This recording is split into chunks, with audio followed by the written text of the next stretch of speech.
سلام دوستای عزیز، امید است که جور و صحتمند باشید. امروز یک کار براتون انجام میدیم. پرنتر 1536 رو میخوایم ترمیم بسازیم. به خاطر ترمیم ساختن از این مشکل از این اول براتون میگم. مشکل از این که است ورق خام میکشه، یعنی پیپر وقتی شما زمان پرنت میکنین ورق خام میکشه، رنگاش اصلا تمام چی میشه، پاک میشه. ما نباید دیره این قسم نباید بکشه، چون باید پخته بکشه که ورق رنگش نره. و به خاطر تشویق ما لطفا دوستای عزیز چینل ما را سابسکرایب کنید، شیر کنید، لایک کنید که ما بهترین ویدیوها و جالبترین ویدیوها را برای شما به اشتراک بگذاریم. و سلام. کار خود آغاز میکنیم. مشکل از این که است فیوزر یونیت مشکل داره. فیوزر یونیت مشکل داره که رنگ چی نمیکنه، پخته نمیسازه. پخته نمیسازه. ما یک فیوزر یونیت جدید داریم که فیوزر یونیت جدید خریداری کردیم، میخوایم چنج کنیم برای تبدیل بسازیم. فیوزر یونیت شد تبدیل میکنیم دیگه انشاءالله و رحمان مشکلش برطرف میشه که این فیوزر یونیت جدید آوردیم. قبل از اینکه فیوزر یونیت رو بندازیم اول پرنتر رو باز میکنیم و فیوزر یونیت رو بندازیم و چک میکنیم. دیگه دوستای عزیز پرنتر ما رو آهسته آهسته باز میکنیم. پرنتر مکمل باید خلاص شد.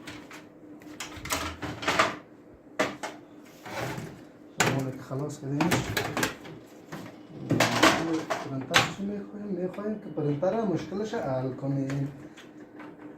خواهشم از شما از چینل ما رو سابسکرایب کنید دیگه، به خاطر ویدیوهای جالب، ویدیوهای اساس و ما تشویق شویم. و تشویق شما دوستا برای ما مهم است، انرژی میبخشه دیگه.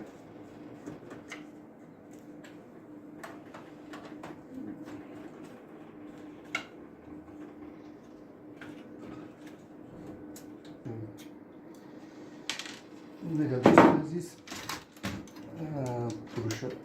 پیپر از ایده یعنی فیوزر یونیت شو باز کردیم.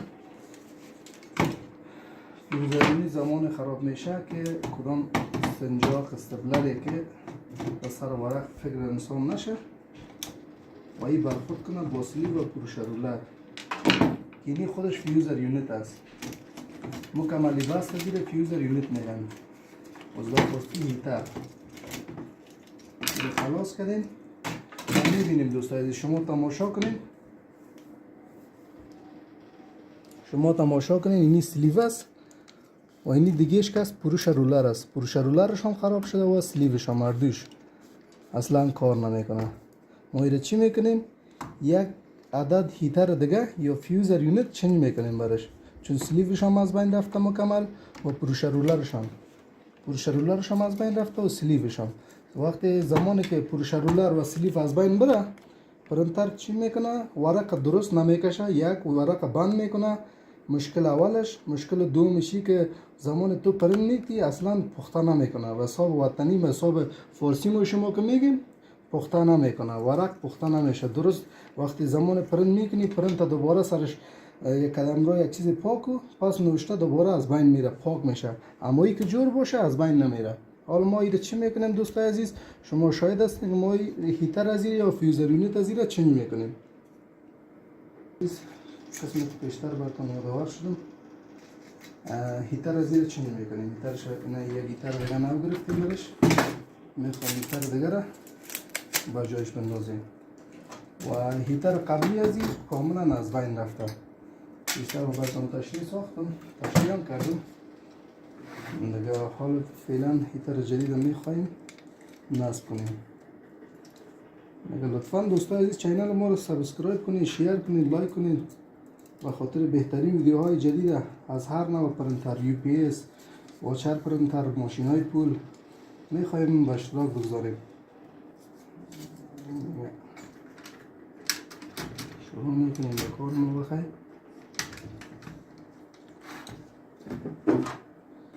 و کوشش کنین که وقتی زمان شما هیتر یا فیوزر یونیت چنج میکنین بساب آرام، بسیار بساب آرام به حوصله هیتر چنج کنین.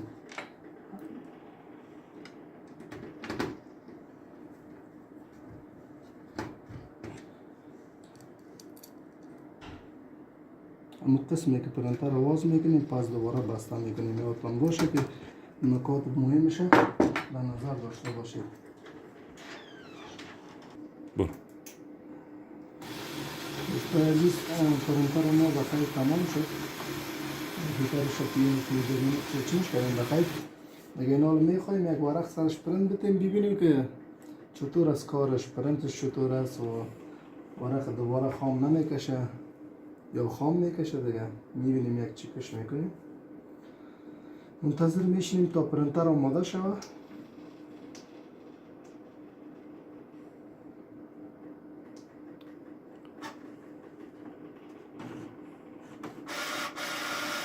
پرنتر ما فعلا آماده است.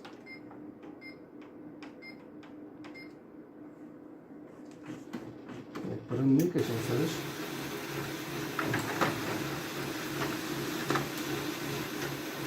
اینه دوستان عزیز، پرنت ما بسیار خوبش و این پرنت اولیش هم این پرنت اولیش بود که مشکل داشت و رنگش میرفت و این پرنت دومی ما بعد از اینکه پرنتر هیترش چنج کردیم پرنتش حالا مشاهده کنیم فوق العاده. این پرنت اولش، این پرنت دومش بعد از چنج کردن فیوزر یونیت به انگلیسی به فارسی هیتر. دیدین دوستان عزیز، به خاطر پیشرفت کارهای ما، به خاطر تشویقهای ما، لطفا دوستان عزیز چینل ما رو سابسکرایب کنید، لایک کنید، شیر کنید تا دوستایی که به این مشکلات ها سر میخوره مشکل خود بتانه با آسانی و با سادگی حل بسازه. السلام.